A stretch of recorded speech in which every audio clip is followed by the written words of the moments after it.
Olá, bem-vindos à nossa aula de Legislação Especial Civil e segunda aula de Direito Econômico.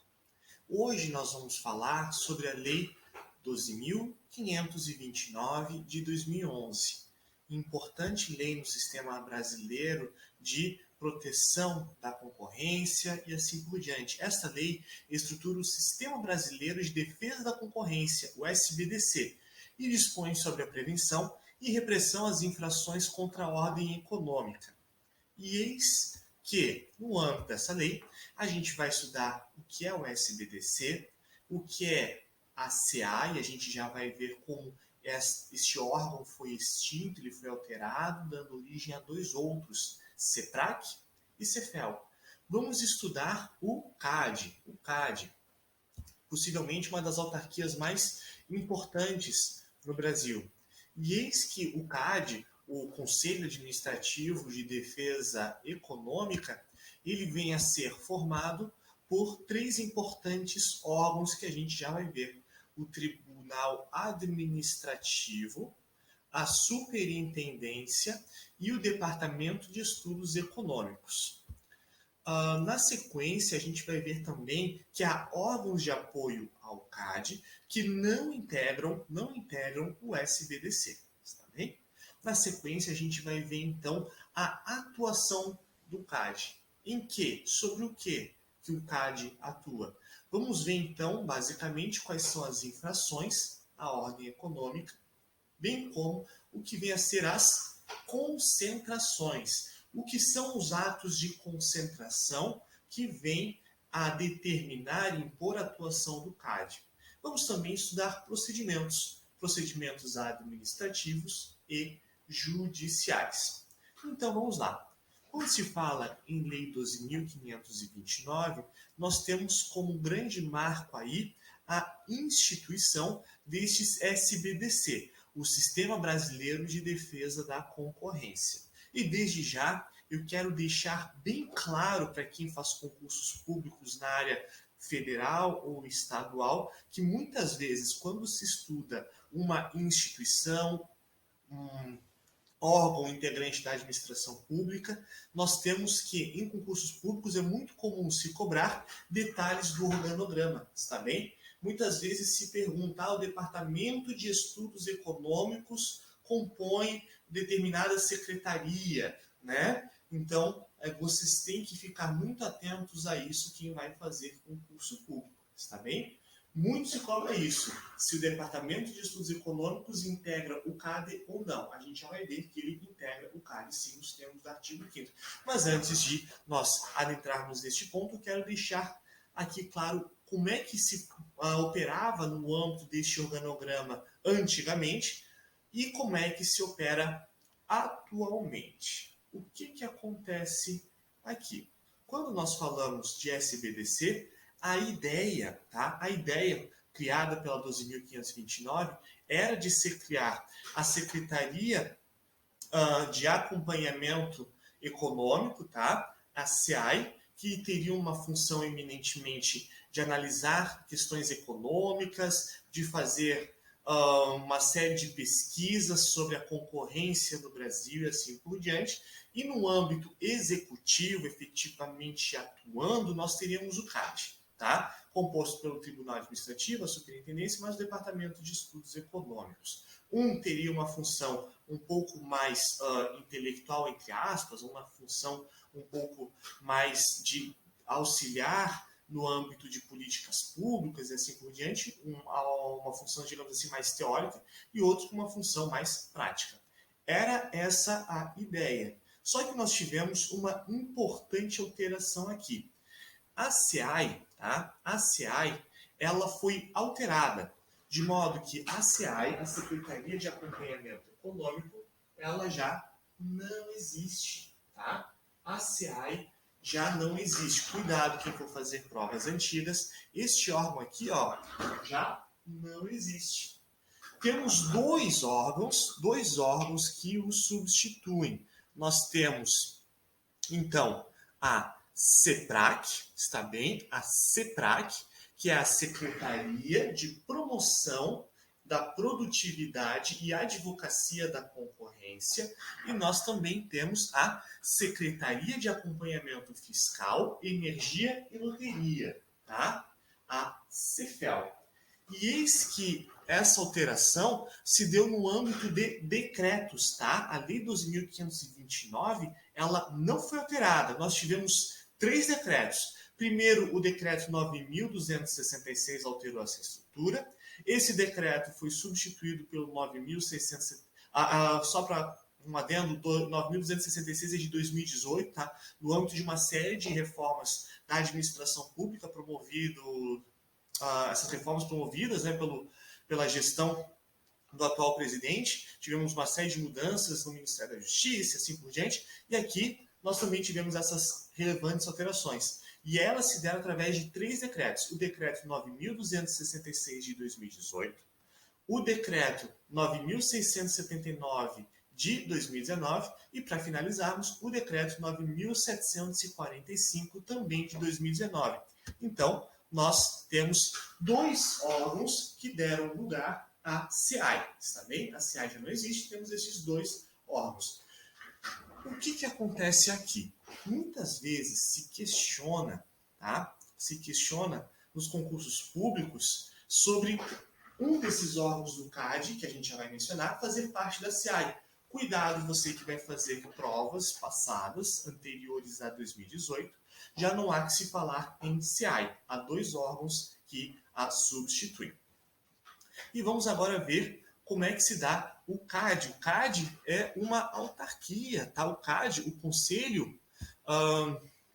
o Conselho Administrativo de Defesa Econômica é, nos termos do artigo 4º, entidade judicante. E aqui tomemos cuidado com o que diz o artigo 4º, entidade judicante com jurisdição em todo o território nacional, que se constitui em uma autarquia federal vinculada ao Ministério da Justiça com sede de foro do Distrito Federal e competências previstas na lei. Cuidado que a expressão aqui, jurisdição, não foi empregada da maneira mais técnica, né? Jurisdição é algo relacionado à atribuição de um órgão judiciário, né? Aqui no âmbito do CAD, o CAD não integra o poder judiciário, ele integra o poder executivo, de modo que ele tem uma circunscrição, ele não tem jurisdição, ele tem uma circunscrição. E outra questão, às vezes é cobrado em concurso público, tá? Eu já vi sendo cobrado em concurso público. Onde que fica a sede do Distrito Federal? Prova do Ministério Público Federal já cobrou. Onde é que fica a sede? A sede fica no... Onde é que fica a sede do CAD? Né? Fica no Distrito Federal. A sede do CAD fica no Distrito Federal. O que acontece? O CAD ele é muito atuante em processos que tramitam em São Paulo e Rio de Janeiro, porque a gente já vai ver os atos de concentração, a gente vai ver as infrações e assim por diante. O CAD é muito atuante sobre empresas que têm sede em São Paulo e Rio de Janeiro. Porém, a sede do CAD, está bem? A sede do CAD é no Distrito Federal. E agora, vamos passar para análise do artigo 5º da Lei 2.529. Nos termos do artigo 5º, o CAD é formado por 3 grandes órgãos, tá? Que são o Tribunal Administrativo de Defesa Econômica, a Superintendência Geral e o Departamento de Estudos Econômicos, cada um deles com as suas respectivas atribuições. O que acontece aqui? O CAD, tá? O CAD, nos termos da jurisprudência, em que pese ele atuar sobre atos de concentração, conforme a gente já vai ver, tá? O que são esses atos de concentração, eu já quero deixar o seguinte, em que pese a gente ter essa ideia de defesa econômica como um todo, existe uma área, um setor da economia sobre o qual o CAD não atua em sede de atos de concentração e em grandes partes sobre questões relacionadas a penalidades, tá? Infrações e penalidades, que vem a ser o setor bancário. Tá? No setor bancário, nós não temos a atuação do CAD, está bem? A CAD não atua no setor bancário em grande parte. Os atos de concentração de uma instituição financeira sobre a outra, vamos supor que um grande banco queira adquirir um outro banco, né? Uma fusão de bancos. Né? Tivemos recentemente no Brasil, não digo recentemente, né? Porque já faz um certo tempo, mas nós tivemos uma série de atos de concentração, né? Tivemos a Itaú adquirindo, entre aspas, né, o Citibank Brasil, assumindo as atividades sobre pessoa física do Citibank. Tivemos anteriormente, né, já faz agora sim bem mais tempo, a situação do Itaú Unibanco, né, já bem mais distante, e assim por diante. Estes atos de concentração são de competência, né, administrativa do Banco Central, está bem? Banco Central, CAD, em que pese tutelar a defesa econômica, não vai atuar aí sobre os atos de concentração de instituições financeiras. Outra questão diz respeito ainda com relação ao organograma e as funções, os órgãos de apoio. O CAD, tá? O CAD, ele vai ser apoiado pela Procuradoria Federal especializada, ou seja, a AGU vai atuar juntamente do CAD, tá? Vai ser um órgão de apoio juntamente ao CAD, a AGU, está bem? Nos termos do artigo 15 da Lei 12.529, tá? Os termos do artigo 15 da Lei 12.529, bem como o Ministério Público Federal, tá? O Ministério Público Federal também vai atuar juntamente do CAD, tá? Juntamente do CAD nos termos do artigo 20. Então, nós temos a MPF e a AGU como órgãos de apoio. A MPF, evidentemente, importante instituição com respaldo constitucional, não vai ser disciplinado pela Lei 2.529. Simplesmente terá uma função especial juntamente ao CAD. Não vai integrar esse BDC. Tá? A AGU e a MPF não vão integrar órgãos, né, do Poder Executivo assim. São órgãos, eminentemente falando, de apoio, está bem? E aqui temos uma questão bem importante. Na medida em que são órgãos de apoio, e nós temos o CAD aqui no âmbito do Poder Executivo, nós temos a independência funcional do CAD, está bem? Independência funcional do CAD. O CAD ele vai agir com essa independência sendo garantida no artigo 7º, está bem? Artigo 7º vai garantir essa independência, de modo que a perda do mandato do presidente ou dos conselheiros que compõem o CAD só poderá se dar em virtude de decisão do Senado Federal. Também Senado Federal, por provocação do presidente da República ou em razão de condenação penal irrecorrível por crime doloso ou de processo disciplinar de conformidade com o que prevê a 8.112, né? Ou então por infringência das vedações previstas no artigo 8º, que daí diz respeito a não poder exercer profissão liberal, a não poder participar como diretor, controlador de empresas e assim por diante. Ou seja, nós temos o CAD aí atuando de maneira bastante independente. O presidente ele vai ter aí essa segurança das prerrogativas previstas no artigo 7º. Prosseguindo, nós temos que falar como é que se dá o âmbito de atuação espacial do CAD. Tá? Como é que se dá o âmbito de atuação espacial? O CAD, no âmbito do Poder Executivo, vai atuar sobre o território nacional. Na verdade, vai atuar sobre o território nacional. Só que nós temos, com relação à atuação nacional, algo aqui no âmbito ao direito administrativo, até digo de passagem, durante muito tempo o direito econômico era visto como ramo do direito administrativo, nós temos a situação que muito se assemelha com o direito penal, que é como é que você vai coibir os atos ilícitos que acontecem ou geram efeitos no Brasil, mas em grande parte são realizados no território exterior. Então, nós temos, nos termos do artigo 2º, sobre a territorialidade. Aqui a expressão não é bem utilizada, tá? Não é bem utilizada a expressão territorialidade. O que diz o artigo 2º? Aplica-se esta lei, ou seja, 12.529, sem prejuízo de convenções tratadas a de que seja signatário o Brasil, as práticas cometidas no todo ou em parte no território nacional ou que nele produzam, possa produzir efeitos. Aqui nós temos muito similar a ideia de ubiquidade, princípio da ubiquidade presente lá no Código Penal. Basicamente vai se reproduzir aqui.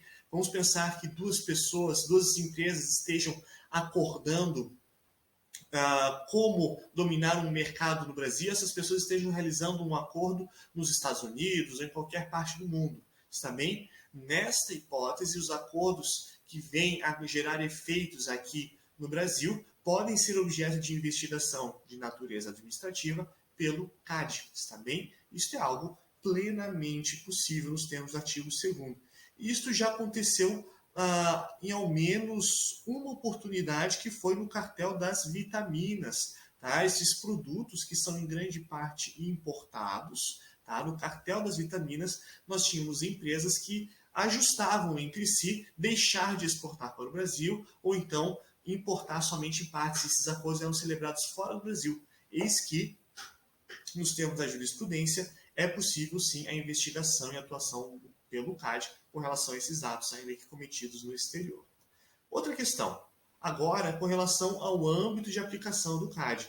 O CAD pode atuar sobre pessoas físicas ou jurídicas, também físicas ou jurídicas, artigo 31. Tá? E a responsabilidade entre aqueles que cometem os atos de infração à ordem econômica, também aqueles que violam os princípios da concorrência, assim por diante, será solidária. Também a responsabilidade aqui ela é solidária nos termos do artigo 32. Outra questão aqui importante diz respeito ao artigo 33. Tá? Artigo 33. Ele vai trazer um conceito de grupo econômico. Tá? O grupo econômico ele vai atuar, ou seja, vamos supor que uma empresa, para deixar de...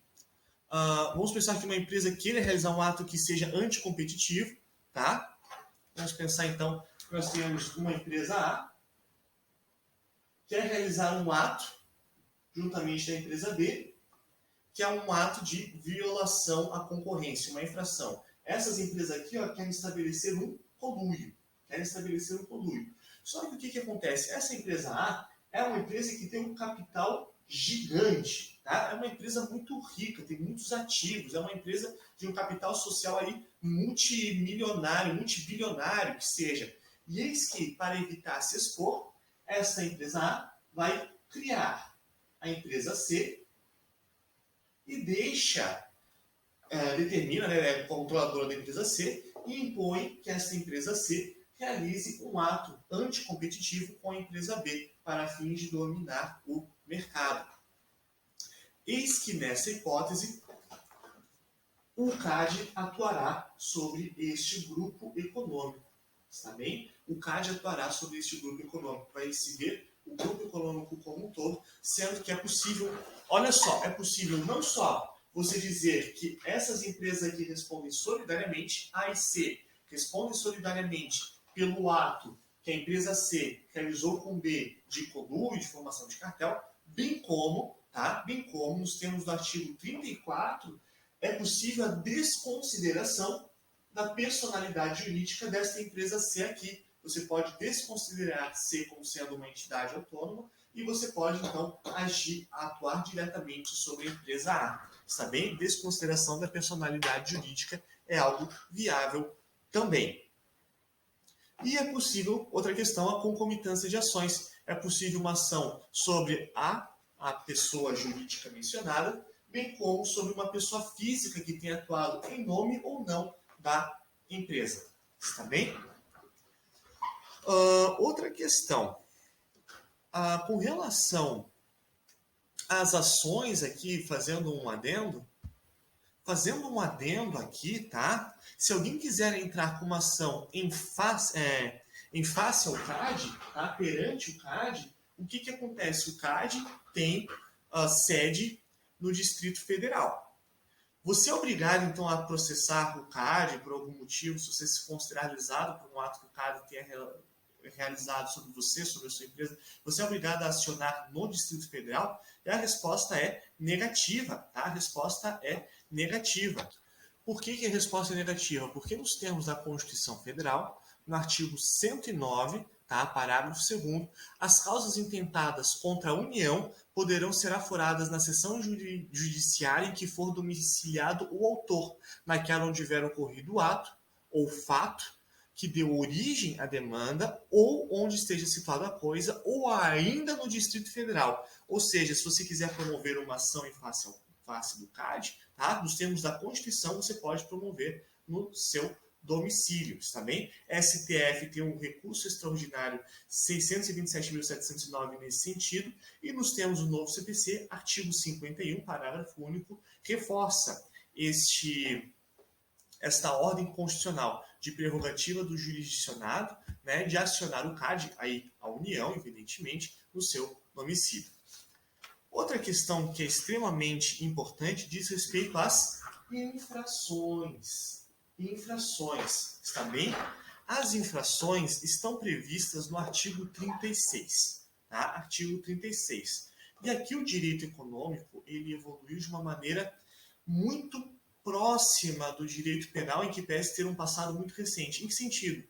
No sentido de que várias ações, elas demandam um efetivo prejuízo, tá? Ou seja, elas seriam, entre aspas, infrações de natureza material, e outras seriam, entre aspas, infrações de natureza formal, tá? Formal. Aqui, no âmbito do direito econômico, aquilo que é denominado material, tá? Material vai vir a ter juntamente em seu contexto, em sua conceituação, algo que se chama de rule of reason, tá? Ou regra da razoabilidade. E eis que aquilo que tem natureza formal, tá? Será considerado um ilícito per se. Tá? Um ilícito per se. E o artigo 36 vem a elencar uma série, tá? Uma série de situações. Eis que o artigo 36 fala o seguinte, ó, constitui infração da ordem econômica independentemente de culpa, tá? Independentemente de culpa. E aqui vamos fazer um adendo. Aqui a responsabilização administrativa independe de culpa e ela difere da responsabilização administrativa ambiental, que nos termos da mais recente jurisprudência do STF, demanda sim culpa, tá? No âmbito do direito econômico, independe de culpa. No âmbito do direito ambiental, é necessário sim a culpa. Muito se fala em ambos os casos, né, em ambas as áreas, uma intrínseca correlação com o direito administrativo, porém, aqui no econômico, independe de culpa, no ambiental, é necessária sim a verificação de culpa. Então, independe de culpa, os atos sob qualquer forma manifestados que tenham por objeto possam produzir os seguintes efeitos, ainda que não sejam alcançados. Olha só, limitar, falsear, dominar o mercado, aumentar arbitrariamente lucros e exercer de forma abusiva a posição dominante. Estas ações, tá? Estas ações, elas são exemplificativas, tá? Elas são exemplificativas. Em que sentido?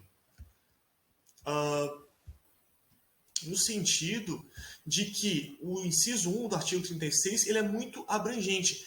Aquele que de qualquer forma prejudicar a livre concorrência ou a livre iniciativa. É muito amplo, tá? É muito amplo. Ou seja, aquilo que consta no artigo 36 tem que ser interpretado de maneira restritiva, tá? São hipóteses aqui muito genéricas.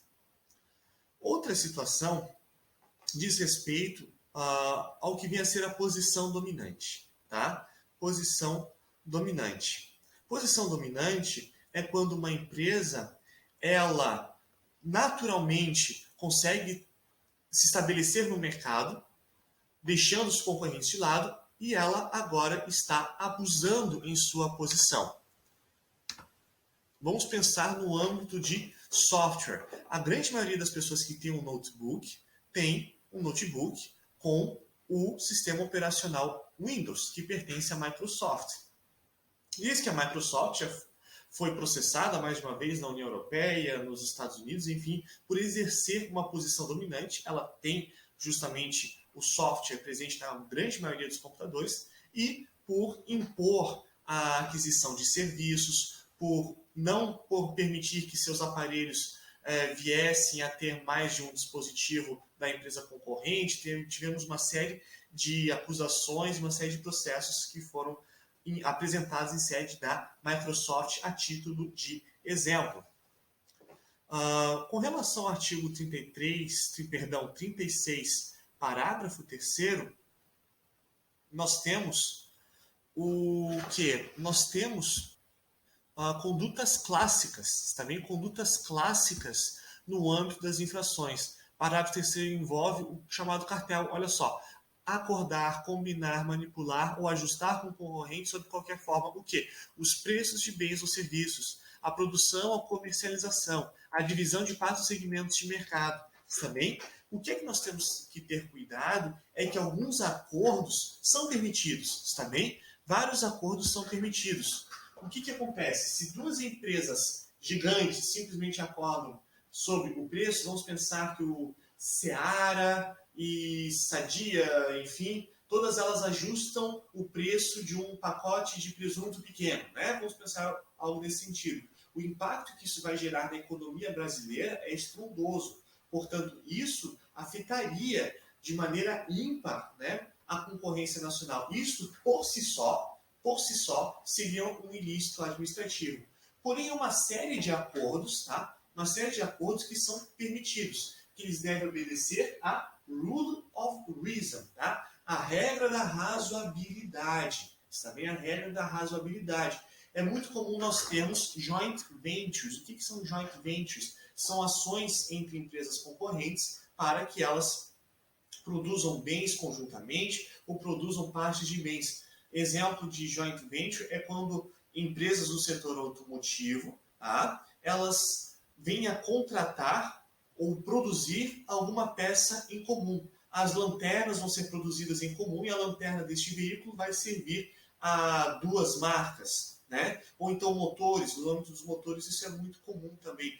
É produzido um motor por uma empresa e este motor vai servir aos carros dessa empresa, mas também tantas outras. As joint ventures, desde que elas sigam a Rule of Reason, elas têm um caráter benéfico, porque elas muitas vezes, esses acordos, né, vêm a diminuir o preço do produto final na medida em que o processo produtivo ele é barateado. E é esse o grande objetivo do sistema brasileiro, né, de defesa da concorrência. Você ter um sistema em que as empresas efetivamente concorrem e o consumidor tem acesso a bens a um preço acessível e assim por diante, que esses bens possam vir a eventualmente serem inseridos no mercado internacional e assim por diante.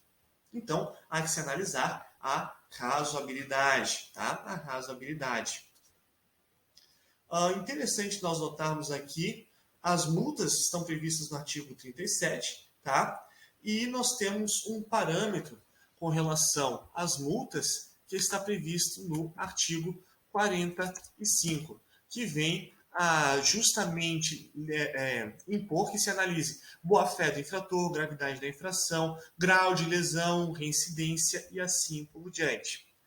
Vamos ver agora, no âmbito de atuação, também, ainda com relação às infrações, último ponto extremamente importante, tá? Extremamente importante. Em quanto tempo prescreve uma infração à ordem econômica? Artigo 46 diz que prescreve em 5 anos, tá? As ações punitivas da administração pública federal, direta e indireta, objetivando apurar infrações da ordem econômica, tá? Contados da data da prática do ilícito ou, no caso da infração permanente ou continuada, do dia em que tiver cessada a prática do ilícito, tá? Prazo de 5 anos, que é o mesmo prazo previsto, regra geral no direito administrativo e na Lei 9.873, tá? Prazo de 5 anos.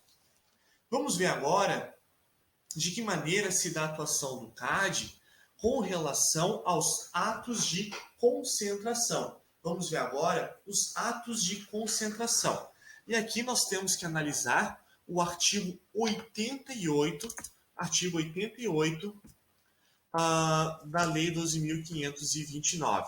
Tá? Artigo 88 diz que serão submetidos ao CAD pelas partes envolvidas na operação dos atos de concentração econômica em que, olha só, uma das partes tem que ter um faturamento superior a 400 mil e outro tem que ter um faturamento, 400 milhões de reais e a outra parte tem que ter pelo menos 30 milhões de reais de faturamento. Tá? O que acontece? Esses valores estão defasados, tá? Esses valores estão defasados. Teve portaria posterior, a lei é justamente a lei foi atualizada, né? Não seria possível estabelecer esse valor para sempre, e tivemos portaria posterior. A portaria vem atualizar esses valores, e eis que A Portaria Interministerial 994 de 2012, interministerial na medida que foi lavrada pelo Ministério da Justiça e o Ministério da Fazenda, isso em 2012, reforço, estabelece valores maiores. Também estabelece que o valor de faturamento de uma empresa deve ser de 750 milhões e da outra de 75 milhões. Portanto, o que consta na lei encontra-se defasado. Tá? E nós temos aqui um procedimento bastante peculiar, tá? O que acontece aqui? A análise do ato de concentração, seja uma fusão, seja uma aquisição, tá? Este ato deve seguir o que dispõe o artigo 88, parágrafo 4, que diz que até a decisão final sobre a operação deverão ser preservadas as condições entre as empresas envolvidas, sob pena de aplicação das sanções previstas no parágrafo 3º do artigo, que quer dizer o seguinte, que as empresas que querem se unir, querem ter um ato de concentração, elas devem apresentar essa proposta juntamente ao CAD e só depois é que elas podem efetivamente unir as ações, tá? Vamos supor assim, uma empresa já quer se unir com a outra, tá? Vamos supor aqui nesse caso, nesse nosso exemplo, a empresa A, ela quer se unir com a empresa B. Elas já podem, por exemplo,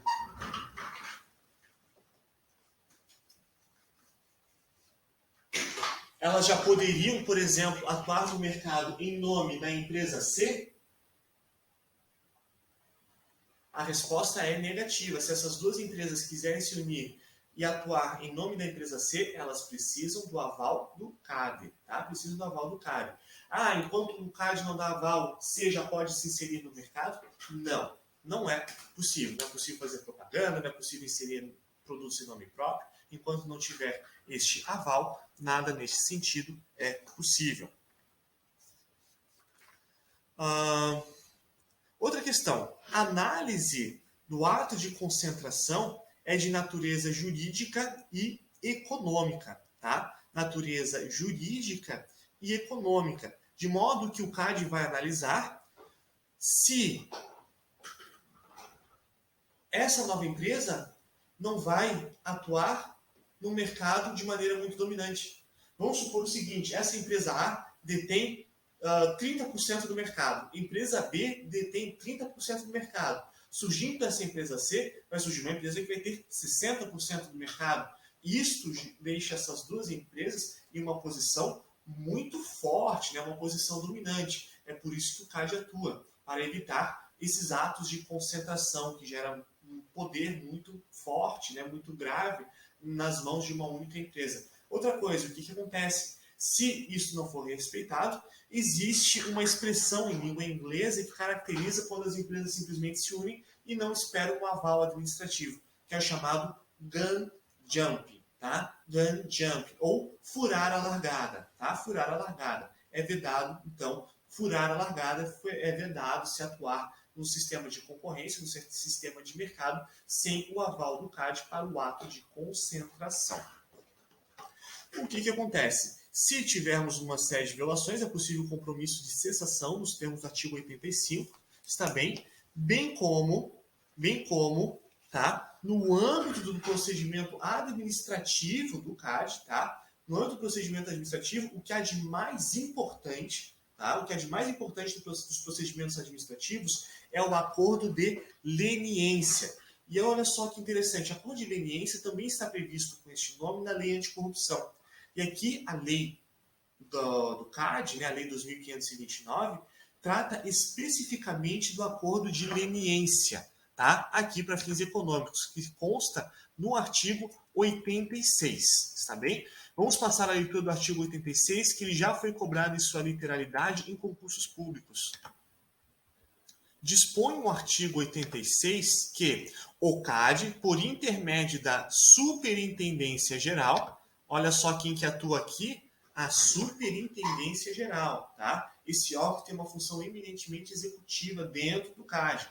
E o que acontece? Através da Superintendência Geral, é possível se celebrar o acordo de leniência, com a extinção da ação punitiva da administração pública ou redução de 1 a 2/3 da penalidade aplicável, nos termos deste artigo, com pessoas físicas e jurídicas que forem autores de infração à ordem econômica, desde que colaborem, tá? É necessária a colaboração, deve ser efetiva com as investigações e o processo administrativo, e dessa colaboração tem que resultar o seguinte: identificação dos demais envolvidos e obtenção de informações e documentos que comprovem a infração noticiada ou sob a investigação. O que acontece aqui? Então, nós temos essa redução, pode ser pessoa física ou jurídica, tá? Importante aqui, quem vai celebrar este acordo vai ser, nos termos do parágrafo 3º, a Superintendência Geral, tá? Superintendência Geral vai lavrar este acordo de natureza administrativa, tá? De natureza administrativa, com o infrator. E eis que este acordo precisa ser homologado pelo tribunal, tá? O tribunal, o TADE, ele precisa homologar o acordo. Está bem? Nos termos do parágrafo 4º, então o TADE vai justamente homologar ou não este acordo. É possível sigilo nos termos do parágrafo 9º do artigo 86. Em caso de descumprimento do acordo, parágrafo 12, tá, do artigo 86, dispõe que, em caso de descumprimento do acordo de leniência, o beneficiário ficará impedido de celebrar novo acordo de leniência pelo prazo de 3 anos, contado da data do seu julgamento. Tá? Contado da data do seu julgamento. E aqui, algo muito importante, algo que diz respeito à legislação especial civil, mas que vai gerar efeitos na esfera penal. Artigo 87. Quando é celebrado este acordo, tá? Você pode ter uma inter-relação com tipos penais previstos na 8.137 e na 8.666. O que acontece? Nos crimes contra a ordem econômica, tipificados na Lei 8.137, tá? E nos demais crimes diretamente relacionados à prática de cartel, tais como os tipificados na 8.666 e os tipificados no artigo 288, né, a associação criminosa, Código Penal, a celebração de acordo de leniência nos termos dessa lei determina a suspensão do curso do prazo prescricional, está bem? E impede oferecimento de denúncia com relação ao agente beneficiário. Tá? Impede oferecimento de denúncia. Portanto, aí temos uma hipótese de suspensão da punibilidade com o impedimento de oferecimento da denúncia. E o que acontece? Se o acordo de leniência for cumprido, tá? Parágrafo único do 87, extingue-se automaticamente a punibilidade dos crimes a que se refere o caput do artigo, ou seja, extinção da punibilidade para aqueles que celebram um acordo de natureza administrativa, tá? Administrativa. Isso é o que há de mais importante no âmbito da atuação administrativa aqui da Lei 2.529. Não obstante isso, é importante nós darmos uma analisada nos procedimentos judiciais, tá? Nos procedimentos judiciais. Vamos passar agora à leitura do artigo 97, tá? Artigo 97 vai determinar a competência da Justiça Federal, tá? A execução das decisões do CAD será promovida na Justiça Federal do Distrito Federal ou da sede ou domicílio do executado à escolha do CAD. Ou seja, nós temos aqui uma verdadeira modalidade de fórum shopping. O CAD vai escolher onde executar uma decisão, né? Uma decisão aqui do TAD, né? Decisão do TAD que tem natureza extrajudicial, título extrajudicial também. O TAD é o Tribunal de Natureza Administrativa, é o título de natureza extrajudicial que vai ser, então, eventualmente executado na Justiça Federal, e o CAD vai escolher, vai ser Distrito Federal ou onde ele quiser, desde que seja aí a respectiva sede, né? A respectiva sede da companhia, ou então a filial, e assim por diante, tá? Isso que eu estou falando, que o TAD, quando exara as suas decisões, elas têm natureza extrajudicial, tá? E tem que seguir o rito próprio. Esse rito vai seguir o artigo 93, tá? O artigo 93 da lei do CAD, tá? 93 e seguintes, que dispõe expressamente que a decisão do tribunal representa título executivo extrajudicial. Importante ver isso. E nós temos, nos termos do artigo 101, importante questão, que diz respeito à preferência, tá? Preferência, ações envolvendo CAD têm preferência, menos com relação a habeas corpus e mandado de segurança. Questão um pouco problemática, né? Porque você pode ter preferência em ações relacionadas à infância e juventude, idosos e assim por diante, mas aqui, artigo 101 também prevê a preferência. Outra questão, intervenção judicial. Para nós finalizarmos, tá? Artigos 102 e 103. Artigo 102. O juiz decretará a intervenção na empresa quando necessária para permitir execução específica, nomeando interventor, ou seja, uma empresa que tenha dominado o mercado, enfim, que precise ser dividida, o juiz pode determinar, então, a nomeação de um interventor. A decisão que determinar a intervenção deverá ser fundamentada, indicará clara e precisamente as providências a serem tomadas pelo interventor. E, se dentro do prazo de 48 horas o executado impugnar o interventor com motivo de inaptidão ou idoneidade, feita a prova da alegação, em 3 dias o juiz decidirá em igual prazo. Tá? É o processo de intervenção judicial aqui no 102 seguintes. O juiz pode determinar que uma empresa seja dirigida por alguém por um período provisório, né? Aí temos o respectivo interventor. Com relação ao CAD, era basicamente isso. Fechando aqui os procedimentos judiciais. Então, só revisando, vimos hoje como se dá a operacionalização da Lei 12.529 de 2011. Vimos como está estruturado o sistema brasileiro de defesa da concorrência, tá, o SBDC. Vimos aqui que a SEAE, Secretaria de Acompanhamento Econômico, ela foi sucedida pela CEPRAC e pela CEFEL. E no âmbito executivo, né, mais atuante, no âmbito mais prático, né, nós temos o CAD, o Conselho Administrativo de Defesa Econômica. De defesa econômica, perdão. E eis que o CAD possui esses 3 grandes órgãos, o Tribunal, a Superintendência e o Departamento de Estudos Econômicos, nos termos do artigo 5º, tá?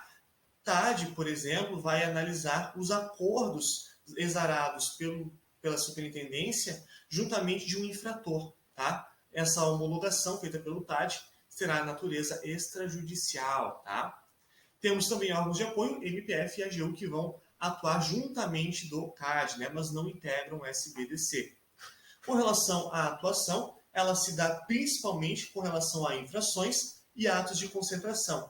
No âmbito das infrações, nós temos várias relacionadas à concentração, a ajustes relacionadas à posição dominante sendo exercida arbitrariamente e assim por diante. E é importante nós não nos esquecermos que as ações que podem ter natureza material e devem seguir a rule of reason, ou podem ter uma natureza formal. Basta serem realizadas que elas por si só já representam uma infração.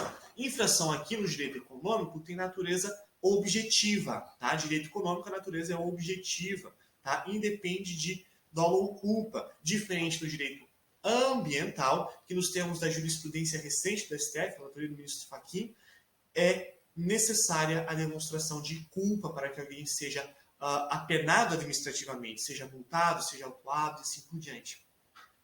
Com relação aos atos de concentração, nós temos a necessidade de análise prévia de um ato de concentração. 2 empresas querem se unir, querem fundir, uma quer comprar outra, e assim por diante. Essa análise deve ser prévia e deve seguir a portaria, tá? Deve seguir a portaria interministerial e não o que está expresso na lei. Com relação em caso de descumprimento desse procedimento, tá? Nós temos o fenômeno do gun jump. Isso é vedado, tá? Nos termos da lei. E com relação aos procedimentos, nós temos procedimento administrativo, a superintendência ela pode atuar administrativamente, ela atua administrativamente, bem importante isso, porém, não podemos nos esquecer do acordo de leniência. Tá? Acordo de leniência é o principal ponto aqui dos procedimentos administrativos, celebrado com a superintendência, está bem, obedecidos os requisitos legais, né, lá dos artigos 86 e 86, né? E ele tem que ser homologado pelo tribunal. Uma vez tendo sido homologado, ele, nos termos do artigo 87, impede o oferecimento da denúncia, suspende a prescrição e, cumprido, parágrafo único, extingue-se a punibilidade. Com relação aos procedimentos judiciais, nós temos que lembrar sempre que a execução dos títulos exonerados pelo TAS é de natureza extrajudicial, tá? Se chama tribunal, mas não é órgão judiciário, e é importante nós sabemos que a ação ela vai se operacionalizar, a execução vai se dar no âmbito da Justiça Federal, também da Justiça Federal, e que o juiz, em casos extremos, fundamentadamente, poderá nomear interventor sobre empresas infratoras e assim por diante. Com isso, finalizamos a aula. É sempre um prazer e até a próxima.